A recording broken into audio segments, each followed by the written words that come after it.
E mais do que isso, o Manual de Estatística de Desordens Mentais da American Psychiatric Association, a Associação Americana de Psiquiatria, vai colocar, num dos importantes capítulos sobre questões étnicas e culturais, o médico deve tomar cuidado para não diagnosticar erradamente como alucinação ou psicose casos de pessoas que dizem ver ou ouvir espíritos de pessoas já falecidas, porque isso pode não significar uma alucinação ou psicose. Então já começa a haver uma abertura para a hipótese espiritual, do ponto de vista factual, inclusive. E isso abre um espaço dentro do Código Internacional de Doenças que passa a reconhecer o estado de transe e a possessão por espírito como diagnóstico médico, salvaguardada a seguinte questão: é doença o estado de transe fora do controle da pessoa, mas não é doença quando esse estado de transe vem num contexto cultural ou religioso da pessoa. Quer dizer, estado de transe e possessão por espírito é hoje diagnóstico médico. Vamos por gentileza, Dorival. Olha lá, ó. Item F44.3. E diz o seguinte: transtorno, estado de transe e de possessão, transtorno caracterizado por uma perda transitória da consciência de sua própria identidade, associada a uma conservação perfeita da consciência de meio ambiente. É aquela pessoa, por exemplo, aquele paciente, como um relato real, o paciente diz assim: doutor, eu cheguei no hospital psiquiátrico, eu quebrei o refeitório do hospital inteiro, me colocaram num quarto fechado, e por vários dias tinham medo de chegar perto do quarto, porque eu esmurrava a porta e já estava quebrando a porta, de tamanha violência. E eu me lembro de tudo. E eu sabia que o que eu estava fazendo não era de mim, mas eu não tinha controle sobre o que eu estava fazendo. Mas eu tinha uma consciência do que estava acontecendo. O que é diferente das psicoses primárias, onde a pessoa na essência tem uma esquizofrenia ou outros tipos de psicose. Por isso que o estado de transe e a possessão por espírito exclui esquizofrenia, intoxicação por substância psicoativa, síndrome pós-traumática, transtornos orgânicos de personalidade, psicóticos agudos e transitórios. Ou seja, é um diagnóstico nosológico único.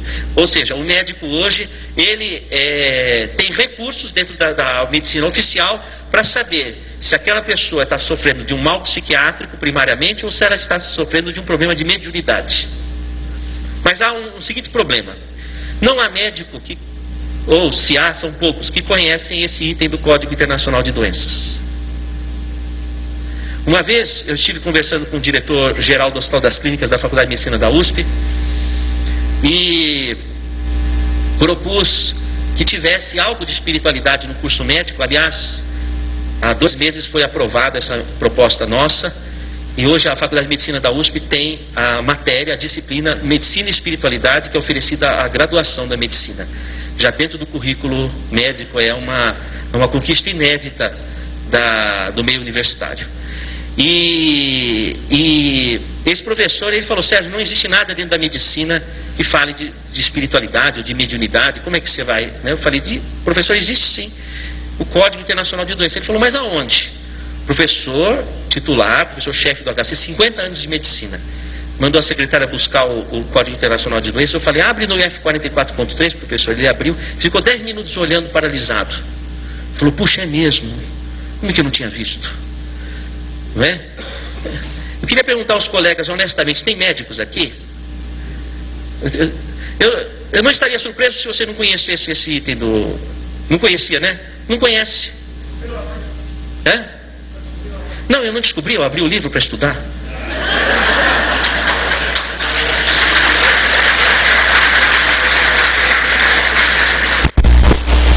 Foram cientistas que nos antecederam e já perceberam essas coisas, não é? Então, na verdade, o meu interesse é estudar o fenômeno do estado de transe, os fenômenos mediúnicos e a fisiologia, do ponto de vista médico, tá? O que não descarta a necessidade de estudos por outras fontes. Eu até estava conversando com um colega aqui, dizendo que estudar espiritualidade precisa ser, mesmo na área médica, precisa ser estudado também por não médicos, porque o médico ele fica amarrado com as determinações da academia.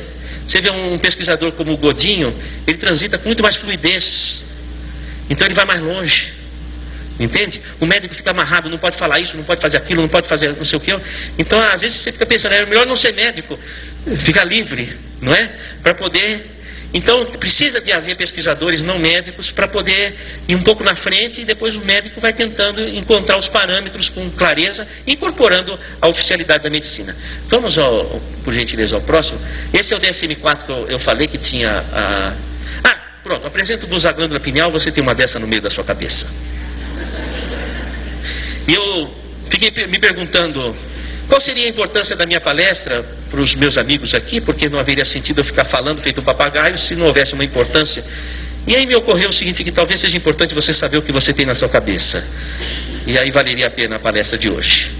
Então você tem uma glândula pineal, que não é como essa. Ou talvez seja. Não sei, vamos à próxima, por gentileza, Dorival. Essa outra é assim menorzinha. Depois eu vi que não tem uma pineal igual a outra. Eu dissequei vários cadáveres. Não há uma pineal igual a outra. Grandes, pequenas. E não importa. Não é o tamanho que vai dizer se a pessoa é melhor ou pior. Eu já reparei que não tem a ver uma coisa com a outra. E a sua pineal é que não há nenhum exame que o seu plano de saúde cubra para você saber como é a sua. Mas depois eu posso ir pesquisar se você quiser.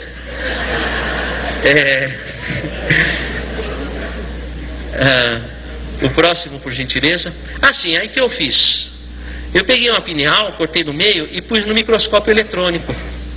Então eu fui lá no mesmo instituto de física que eu trabalhava, aliás na engenharia, e cortei do meio e vi que tinha essas estruturas como se fosse crocante na glândula. Falei, mas que interessante. Vamos ver o que é.